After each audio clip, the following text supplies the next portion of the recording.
Hello, and welcome to Teacher Talk. I'm your host, Kelly C. Let's head into the planning room and find out what the hot topic of discussion is for today.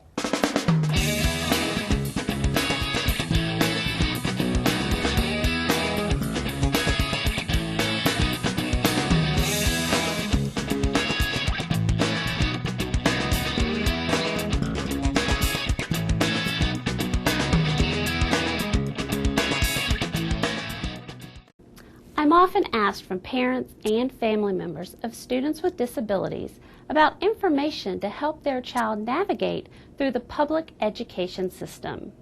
As a child transitions from grade to grade, there are many changes that could become confusing for both the parent and the child. During this episode of Teacher Talk, we will be showcasing the various transitional phases from elementary school through post-secondary education and eventually the workplace. The Florida Department of Education's Bureau of Exceptional Education and Student Services supports school districts and others in their efforts to provide exceptional student education programs for students ages 3 to 21 who have disabilities and students who are gifted. Each school district is responsible for providing services to students who are eligible for the following exceptional student education programs: autism spectrum disorder, deaf or hard of hearing, established conditions ages birth through 2 years of developmentally delayed, ages 3 through 5 years developmentally delayed, dual sensory impairment, emotional behavioral disability, gifted, homebound or hospitalized, intellectual disability, language impairment, other health impairment, orthopedic impairment, specific learning disability, speech impairment, traumatic brain injury, or visual impairment, including blind and partially sighted.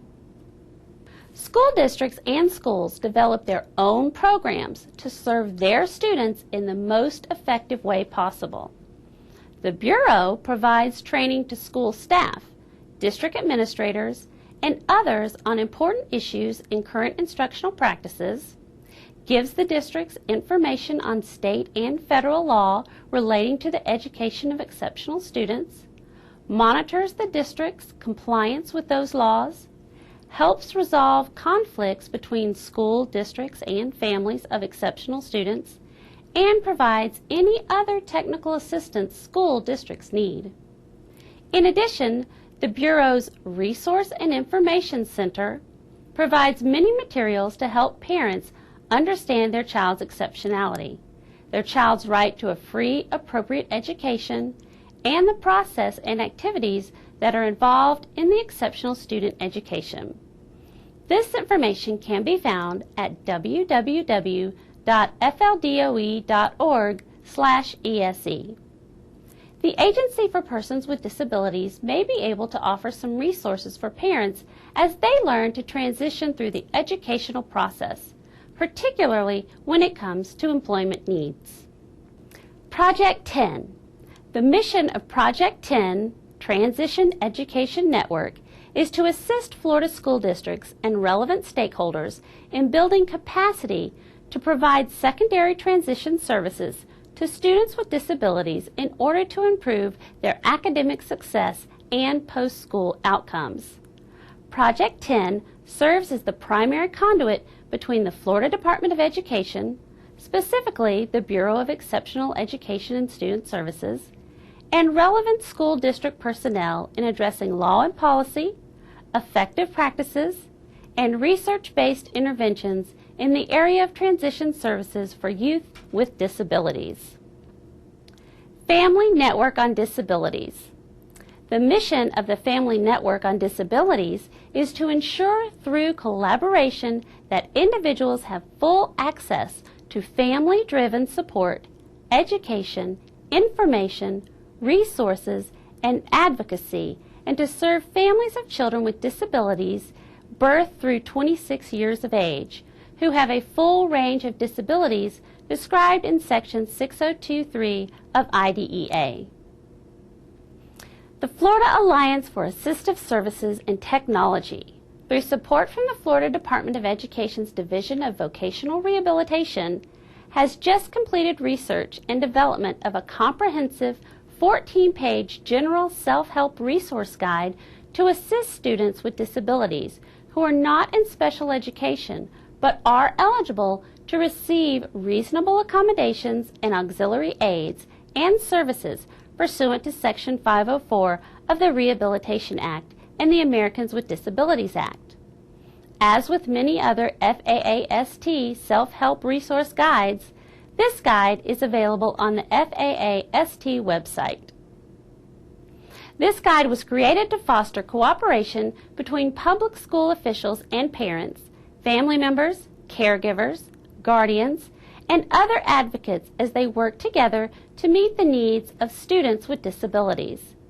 The information in this guide can help students with disabilities obtain reasonable accommodations, auxiliary aids and services, and physical and program accessibility in the public education system.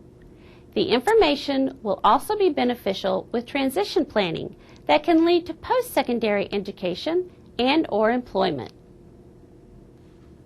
If you are the parent of a teacher or a preschool-aged child with disabilities, you can find many helpful resources at the Technical Assistance and Training System website at education.ucf.edu. Transition planning focuses on plans and dreams you and your child have for the future. The purpose of transition planning is to provide you with information about the services and supports he or she needs to make a successful move into adult life. Let's talk about the Individual Education Plan, or IEP. For IEPs developed to be in effect when the student turns age 16 or older, the IEP will include transition services in the following areas that focus on improving the academic and functional achievement of your child to help him or her with the movement from school to post-school.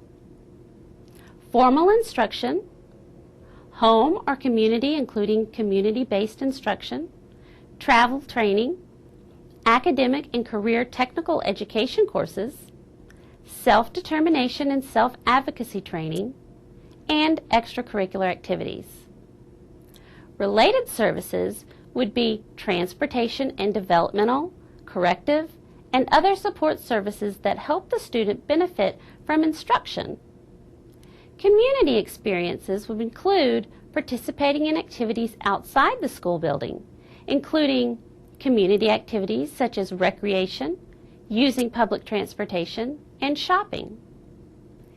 Employment activities would prepare a student for employment such as career education, development of good work habits, technical skills training, guided practice in school and community work situations, career placement, supportive communicative employment, and on-the-job training.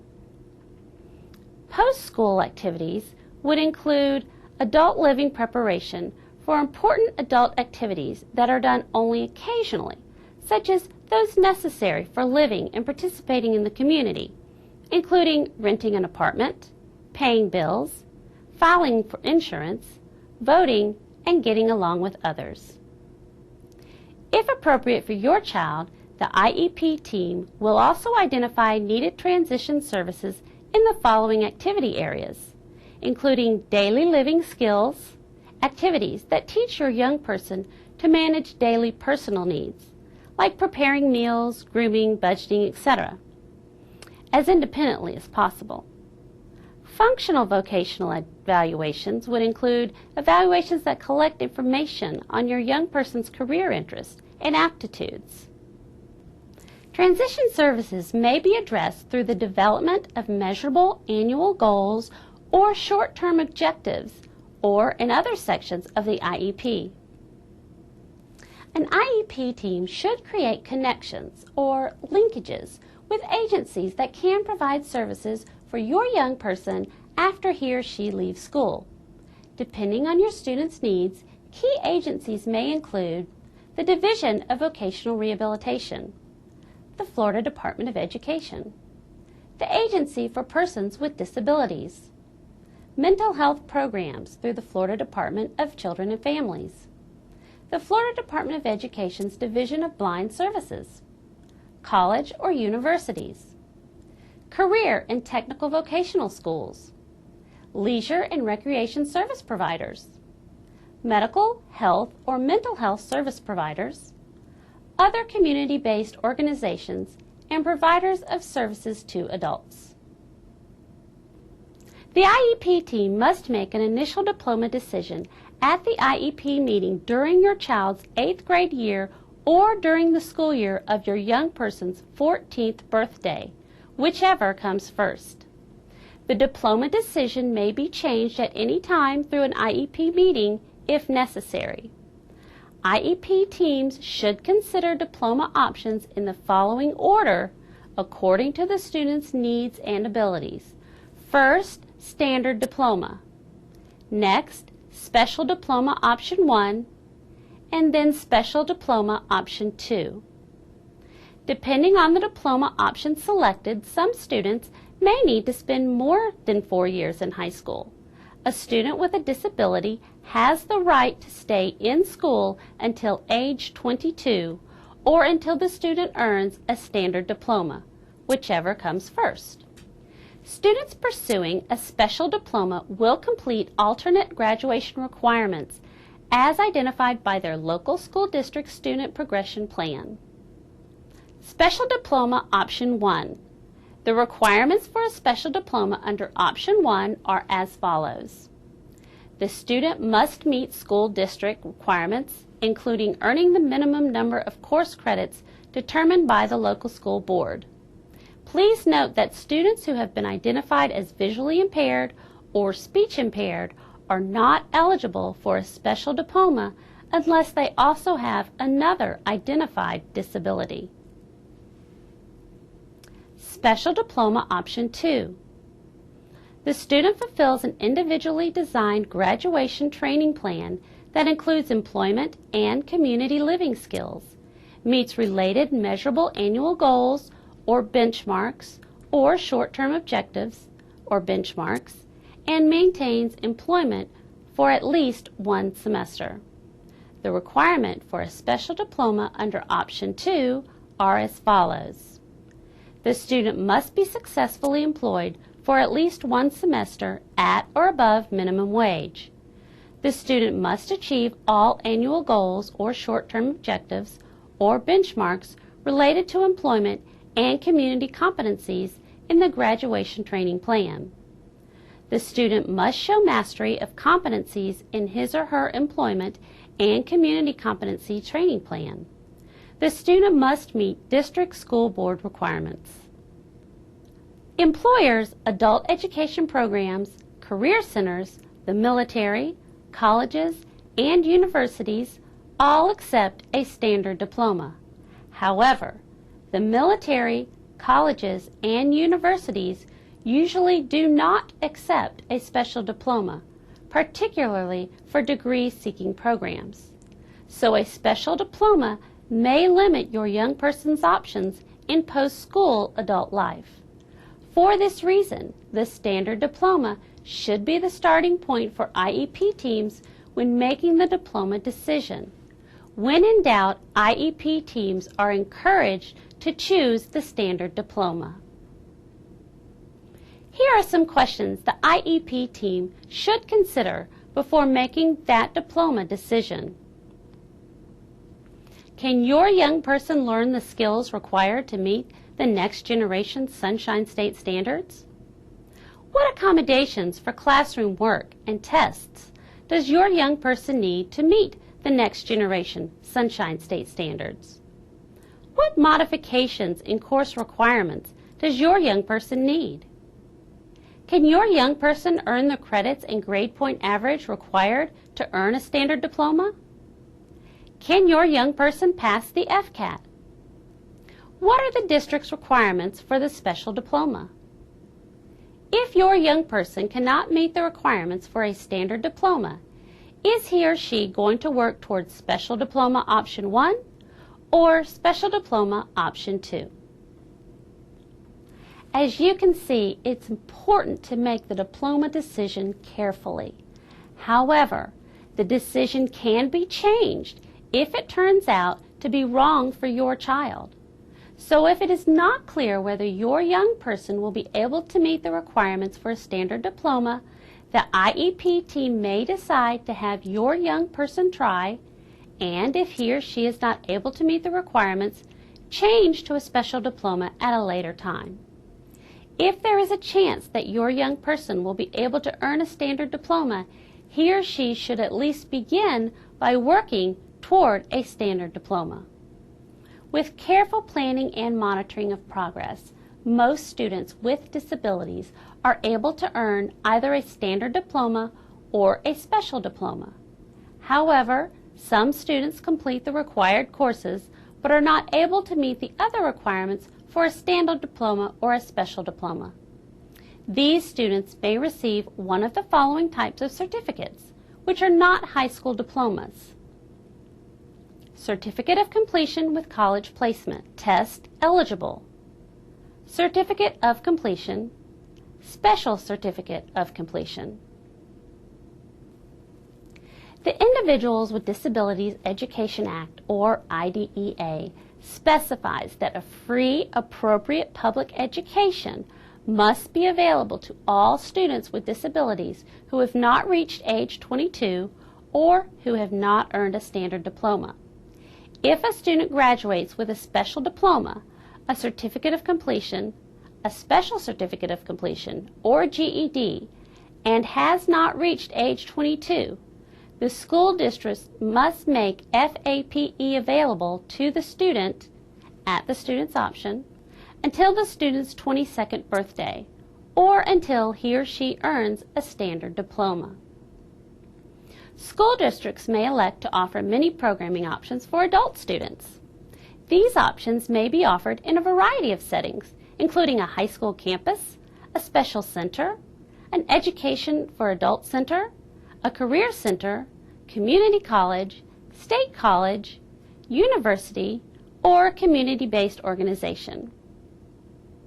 Programming options may include coursework leading toward a standard diploma, including dual enrollment at state colleges or career centers.